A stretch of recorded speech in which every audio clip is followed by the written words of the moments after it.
Ceva sigur e neregulă cu ăștia trei.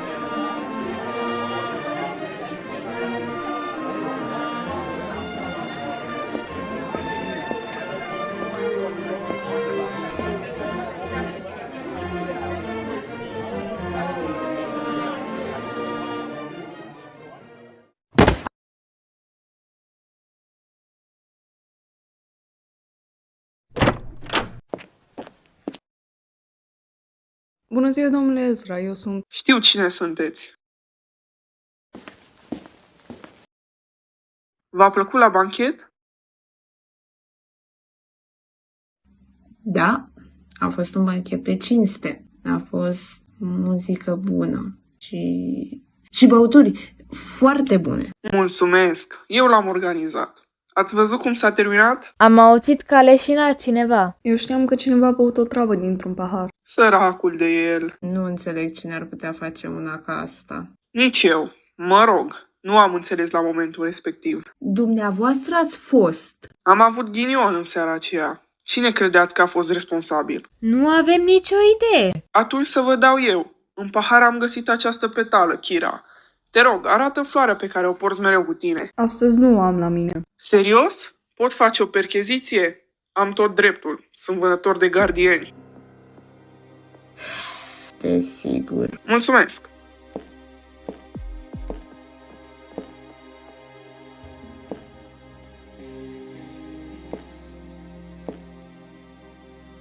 Ce săculeț interesant! Din in. Și mirosul la fel de plăcut. Ce coincidență! Petalele de aici coincid cu cele găsite în pahar. Ce copii năzdrăvani! Vă înscrieți la cursurile palatului ca să omorâți regele? Pentru ce? Asta nu e treaba ta. Sunteți doar niște gardieni care nu știu cum să-și folosească puterile. Dacă vreți să ne declarați, nu avem nimic de obiectat. Dar nu inventați alte motive pe lângă cel de la banchet. Fișele voastre de înscriere spun totul. Numele acelea nu există în registrul regatului.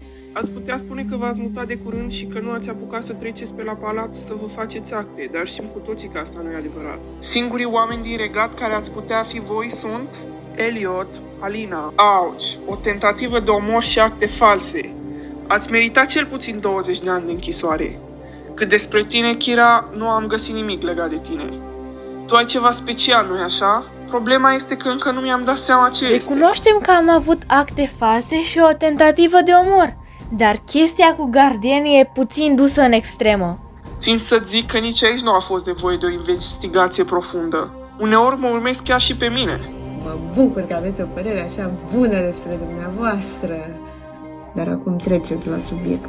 Voi începe chiar cu tine. Văd după ochelarii tăi că nu ai avut prieteni în școală și că erai copilul ciudat din ultima bancă care știa doar să deseneze. După acest aspect aș putea spune că ești fiul lui Apollo, dar el avea și alte calități pe lângă a desena, spre deosebire de tine. Noroc cu vecinii tăi prietenoși. Toamna trecută, când a avut loc seceta, majoritatea vecinilor tăi au avut apă. Chiar prea multă apă pentru acele vremuri. De unde știți asta? Tu chiar credeai că soldații dorm în palat? Amuzant. Revenind la vecinii tăi, ei nu aveau de unde să aibă apă decât dacă se afla un gardian care să le producă. Ia te uită, chiar aici lângă mine stă Elliot, fiul lui Poseidon. Asta nu demonstrează nimic. Da, ai dreptate, dar colierul verde sigur că da. Este al soției lui Cronos, tatălui Poseidon.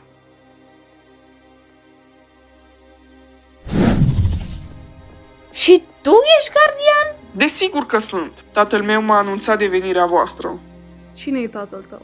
Nu e treaba voastră. Cum ești vânător de gardien dacă tu ești unul? Gata cu întrebările. Știu de ce vreți să luci despre rege. Cel puțin 2 dintre voi știu. Și eu știu. Crezi că știi?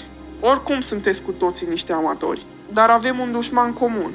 Am nevoie de ajutorul vostru ca să-l eliminăm pe Arthur. Dacă mă refuzați, vă dau pe mâna regelui. Și, ei bine, știm cu toții de ce este capabil. A fost o plăcere să vorbesc cu voi, copia lui Poseidon și Atena. Cum ai știut? Tatălui Elliot s-a certat cu mama ta și de aceea sunteți frați, dar nu vă înțelegeți, la fel ca părinții voștri. Asta tot vecinii ți-au spus-o? Plecați! Alina, ce a vrut să zică Ezra când a spus că doar cred că știu de ce sunt în această misiune? Nimic, doar se juca cu mintea ta.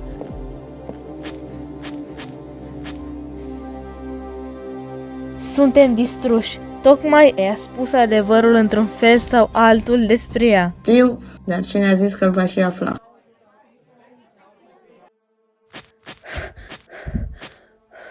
Caut deja de o oră un animal. Dacă nu găsesc unul, nu o să pot trece acest test și nu o să pot continua acest plan. Ce este zgomotul ăsta înfricoșător? N-are cum să fie o specie mistică, nu? Dacă este un dragon, este garantat că o să-mi pierd viața în bătălia aceasta. Un dragon și glumă bună? Pe cât de viteaz a fost la probe, pe atât de incapabilă e acum. Mi s-a făcut milă de ea. Aș ajuta-o. Măcar are un nume frumos. Kira. Care nici măcar nu este al ei. A venit cu o identitate falsă și cred că știu de ce. Putem vorbi între patru ochi, majestate? Concurenta numărul 6 a trecut examenul.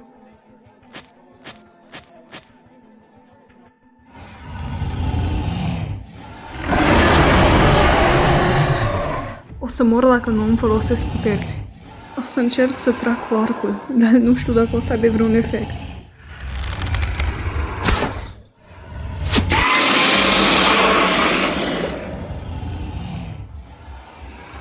Ok, am supraviețuit. Acum tot ce trebuie să fac e să trag încă o dată cu arcul. Ok, Queen, ai rămas fără arc. Poți să o faci.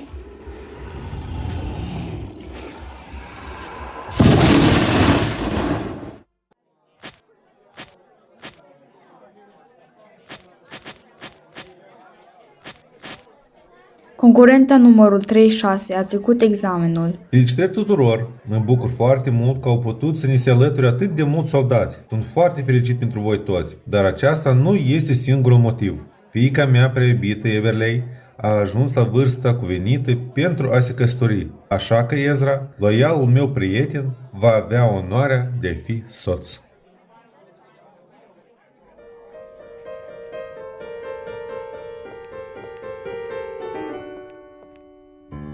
Nu am de gând să fiu soția ta. Nici eu nu intenționam să vă iau de soție, dar acestea au fost ordinele regelui. Adică ordinele regelui. Această căsătorie trebuie doar să rezolve niște probleme ale regelui. Și care sunt aceste probleme? Consider că ar trebui să le știu, totuși sunt fiica lui. Mă tem că aceste lucruri nu am voie să vi le spun.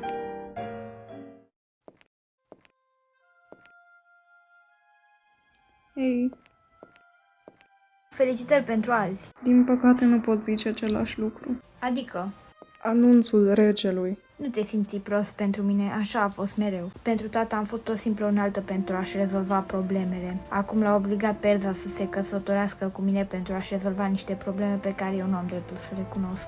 Acum nu-mi pare așa rău că sunt orfană. Este trist că nu am simțit niciodată această iubire din partea unui tată în viața mea. Toată lumea îl place mai puțin eu, uneori cred că eu sunt problema. Erai doar un copil când a început totul. Cu ce ai fi putut să greșești? Fix asta este problema, niciodată nu știu cu ce greșesc să merit toate reproșurile. Știu că nu pot face mai mult în acest moment decât să te țin în brațe, dar promit că orice voi face pentru tine. Promisiunea pe care ți-am făcut-o în pădure... Te iubesc, Kira, îmi ești ca o soră mai mare. Știu, Everley. Ar fi foarte umilitor să afle că ați mințit-o. Timp. De ce nu ne faci o favoare dacă spui că uneori te impresionezi chiar și pe tine? Spune-i tu adevărul despre ea. În schimbul la ce? Dacă totul merge bine, vorbim după despre recompensă. Și dacă nu? Ai spus că avem un dușman comun și nu cred că să tragem de timp ne va ajuta până nu rezolvăm problema. După ce totul e bine, putem vorbi despre chestii de-astea. Bun, batem palma. Mă tem că nu înțeleg. Acum nu, dar în curând vei înțelege. Nu este grabă. Stai, voi aduce și 2 pahare de șampanie. Am doar 16 ani. Nu fi copil, Kira. Vreau să spun că m-a uimit faptul că nu am găsit numele tău în agendă și ce ai făcut la prima probă. Eu lași numai noroc și dexteritate. De când aveam 4 ani, mă duceam în pădure să vânez animale. 12 ani de tras cu arcul s-au văzut atunci. Nu știam asta. Cum ai descoperit trasul cu arcul? Mama mi-a cumpărat unul de ziua mea. Eram înnebunită după Robin Hood.